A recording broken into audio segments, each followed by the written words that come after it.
You have figured out the keys to lowering your blood sugar. You've reduced your carbohydrates in your diet, you've stopped snacking, you employ time-restricted eating, and sure enough, your blood sugar levels are retreating. Your A1c is dropping.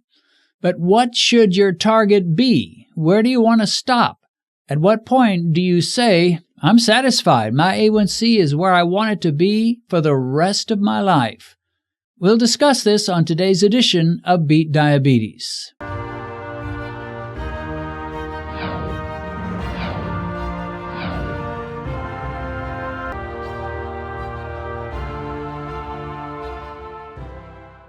Today we will look at the ideal A1c and what our goal should be once we see that our glucose levels are dropping.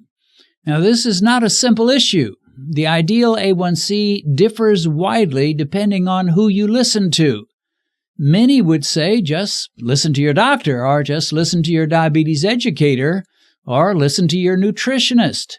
But doctors and diabetes educators don't agree with each other at all. They're all over the map, and depending on whom you read or listen to, you could come up with some very different conclusions. First, let's consider the standard idea that has been promoted for a generation. This idea is that a pre-diabetic A1c falls between 5.7 and 6.4. So many doctors and health professionals would counsel you to keep your blood sugar below those numbers. If your A1c is at a 5.6 or lower, you're good. Once it moves up into the upper 5s or the lower 6s, you're not so good. You're at a pre-diabetic level, and that means that diabetes may be just around the corner. But strangely, once you cross the boundary into real diabetes and you have an A1c of 6.9 or 7.5 or 8 or 12 or whatever, then these doctors and professionals will change their minds as to what constitutes an excellent A1c. For many of them, the minute you cross that boundary into real diabetes, you should forget all about trying to get your A1c down into the pre-diabetic range. If you can just keep your A1c in the upper 6s or even the 7s, they think you're doing about the best you can do. And why should you make any effort to do any better than that? Basically, their idea is once a diabetic, always a diabetic. Any effort to attain a non-diabetic A1c once you become a diabetic is dangerous, impractical, and hardly possible. In the Harvard Health blog, we read this: an A1c goal of between 7% and 8% is reasonable and beneficial for most patients with type 2 diabetes. An A1c of 8? That means your average glucose would be about 183 milligrams per deciliter, which means you would surely be experiencing daily glucose peaks of over 200. And they're telling us that this kind of sky-high glucose is, quote, reasonable and beneficial? I find that extremely bizarre. And that's not just some hillbilly website saying this. This comes from Harvard Medical School. On the Endocrinology Network, we read this: for roughly the past 20 years, the American Diabetes Association, the ADA, has maintained that a reasonable A1c target for most adults is less than 7%. However, last year, the American College of Physicians released a new guidance statement supporting an A1c target goal for diabetics between 7 and 8%.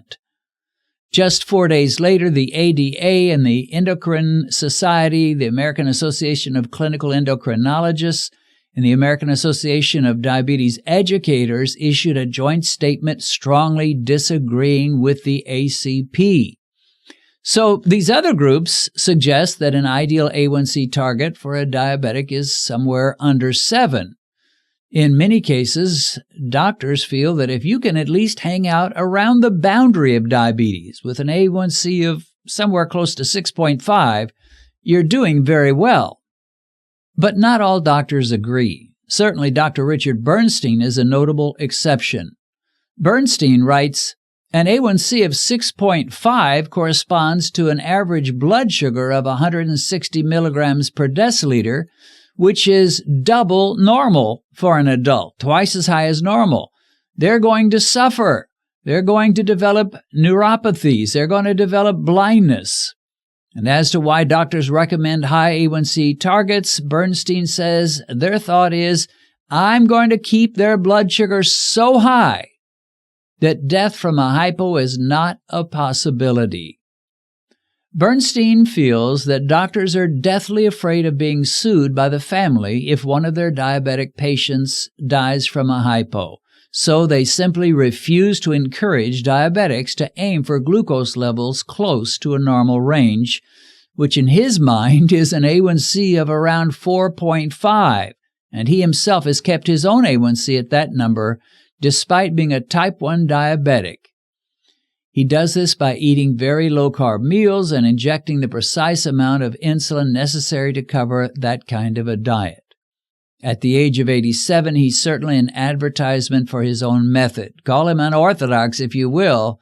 He has surely made this work beautifully for himself. Most doctors vigorously oppose their diabetic patients to even think about aiming for an A1C in the 4s or even the 5s. I suppose there are several reasons they think this way, but the fear of hypos is surely the biggest reason. Also, they may consider an A1C in the 5s as completely unattainable for someone who's had an A1C of 8, 10, 12, or higher. Why should you aim for something you could not possibly achieve?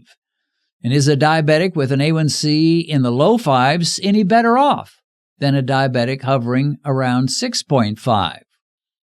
Dr. Bernstein says this, I've looked at the epidemiologic studies. It looks like the minimum point for mortality in heart disease is around 83. So those above and below 83, that is an average glucose of 83 milligrams per deciliter throughout the day, have higher relative risks of overall mortality. The evidence is pretty clear that for every tenth of a point your A1C rises into the 6s and beyond, your chances of diabetic complications, such as liver problems, kidney disease, amputations, blindness, and neuropathy, will increase. But also your chances of heart attacks and strokes will increase as well. And of course, your chances of a premature death will also increase. In other words, the higher your A1C, the more likely you are to experience major and devastating health issues. Now, if that's the case, which it is, and almost everybody believes it is, and studies conclusively demonstrate this, why in the world would you not strive for a lower A1C rather than be content with a diabetic A1C of 6.5 or 7 or 7.5 or even 8?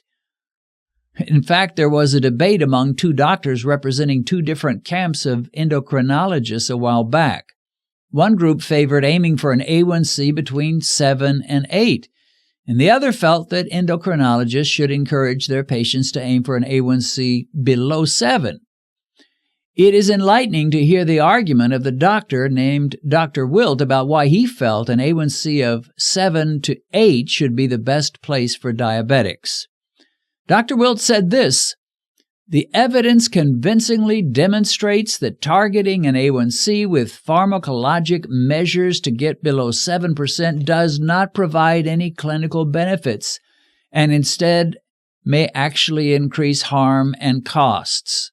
He referred to a study targeting treatment to an aggressive A1C level below 6.5%, that had to be stopped due to increased mortality. In other words, people were dying because they were encouraging diabetics to get below 6.5.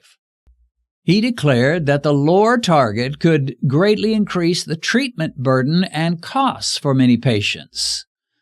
So this doctor's entire defense in his position of getting diabetics to be satisfied with an A1C of 7 to 8 was that if you're going to take all those drugs, you're going to end up paying a lot of money for them. It could be dangerous taking those medications and all that insulin to get your A1C lower, and it might even kill you. Notice the phrase, with pharmacologic measures. In other words, doing this by drugs. Well, if that's how you're going to try to lower your A1C, I completely agree. But he did not even address the issue of bringing your A1C down through lifestyle. He didn't think about or talk about carbohydrate restriction or intermittent fasting. All he could see and all he could say was that if you take diabetic meds one after another and insulin pile after insulin pile, boatloads of insulin on top of all the meds, well, it probably wouldn't be good for you. And I'd say, yeah, he's right about that. Of course, piling drug upon drug and insulin upon insulin could be harmful. If you're hoping to lower your A1C that way, you really ought to be satisfied with an A1C in the 7s. That's about the best you could or should hope for. But what if there were another way? What if you could lower your A1C by taking less drugs and less insulin, and perhaps getting to the place where you can totally discontinue all your meds and all your insulin, as many type 2 diabetics have done according to their testimonies and reports that I hear nearly every day? What if a simple change in diet with regular exercise and time-restricted eating could do for you what no diabetic medication in the world could ever do? What if there was a way to lower your A1C naturally, without harsh drugs with side effects? And of course, there is. We hear and see testimonies of this constantly by the hundreds and by the thousands. These men and women not only reduce their A1C well below 7, even below 6, but they do it by taking less meds than they did before. Most of them end up taking no meds at all. So the two major reasons that health professionals don't like type 2 diabetics to attempt to get their A1C down into the 5s are these. First, they don't think it's even possible for someone who's had really high glucose levels. In their minds, aiming to get into the 5s for an A1C would be like a pig trying to fly like a bird. It's just not going to happen. And that is why we hear from so many people who tell us that their doctor was shocked when he or she saw their A1C had come into the 5s when they were at 10 or 12 or 14. Even though they've been practicing for decades, these doctors have never seen that before. And the reason is simple. All they consider in treating diabetes is which diabetic med to give or increase. The other reason many health professionals don't like you to get a lower A1C is the fear of hypos. Well, can hypos be dangerous? You better believe they can.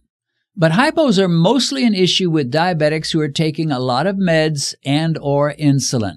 And if that describes you and you switch from a high-carb diet to a very low-carb diet, you had better be careful. Let your doctor know what you're about to do. Monitor your glucose levels very closely in those early days and be prepared under your doctor's supervision to reduce your meds. But it can be done. You don't have to be a genius or have a medical degree to do this. I hear from all kinds of people who've done this very thing. In time, they're able to reduce one med after another, and often, eventually, they're able to do away with meds altogether. Of course, keep your doctor informed, and if he is not on board with your own personal goals and targets, well, guess what? There are other doctors in this world. Find one that will work with you. Now, is there a sweet spot for the perfect A1C? I personally never tell diabetics what A1C to aim for, but I do strongly hint that an A1C in the 5s is desirable. To me, this is obtainable without becoming a dietary martyr. Now, when I first started this YouTube channel, I had an A1C in the upper 5s. If you watch some of my earlier videos, you'll hear me say that I'm a pre-diabetic. I was kind of proud about that. I had made it into the 5s club, and I felt I had done well. And I really had. But as I learned more and more and heard more testimonies from people who saw victory in their lives, I was challenged to lower my own A1C. I began to restrict my carbs a bit more, and after a while I changed from eating 3 meals a day to eating 2 meals most days in a 6-hour window. And guess what? My A1C began to lower. My fasting glucose began to lower. In my earlier videos, I would sometimes have pre-meal glucose of 108, 110, 112, and I became motivated to do something about it. I did not go to a doctor and ask for some powerful diabetic med. I simply ate less carbs and narrowed my window of eating. And today things have improved considerably. I'll never tell you what your A1C target should be. And the reality is, no doctor should tell you this either, because it's not your doctor or your diabetes educator who's going to have to live with the kidney failure or toe amputations or stroke that you may experience as a result of consistently high glucose level. You're going to have to live with it. My feeling is this: if your glucose is sky high and you have an A1C of 10, 12, or higher, if you can get into the 5s for an A1C, you should be shouting hallelujah all over the place. But here's what I find. When people see that kind of victory, often they're not satisfied with the upper 5s. They begin thinking, well, I made it this far. I think I can do a little better than this. And the next thing you know, they're moving down into the mid-5s for an A1C and maybe even the low 5s. This is on you. You're an adult. You're not a child who must be told what to do like Mama and Daddy used to tell you. We all have to be responsible for our own lives and our health. And you'll have to choose which doctors you'll listen to. Some will tell you just be happy to have an A1C of somewhere between 7 and 8. Others will suggest that you should strive to get into the 6s. Still others will tell you you can do even better than that. And there's absolutely no reason you can't get your A1C down into the mid or low 5s. Then, of course, there's Dr. Richard Bernstein, who will push you to maintain your glucose levels in the 80s with an A1C in the mid 4s through a very low-carb diet. For myself, the upper 4s to low 5s seems to be the place where I'd love to stay the rest of my days without diabetic meds. There are so many keto recipes and keto desserts these days. I just don't see any reason I can't do this and thoroughly enjoy my meals. It's been a while since I had my last A1C, but when I took about 5 glucose tests at random times throughout a particular day a while back, my average glucose level translated into an A1C of 4.9. I take no meds, and I never get hypos. And guess what? I'm an old guy, and yet my glucose levels are far superior to what they were 20 years ago. Am I a freak? Am I a fluke? Nope. I just apply a little common sense in refusing to eat those foods that spike my glucose levels out of control. I stopped snacking, narrowed my window of eating, and I trust in the grace of God.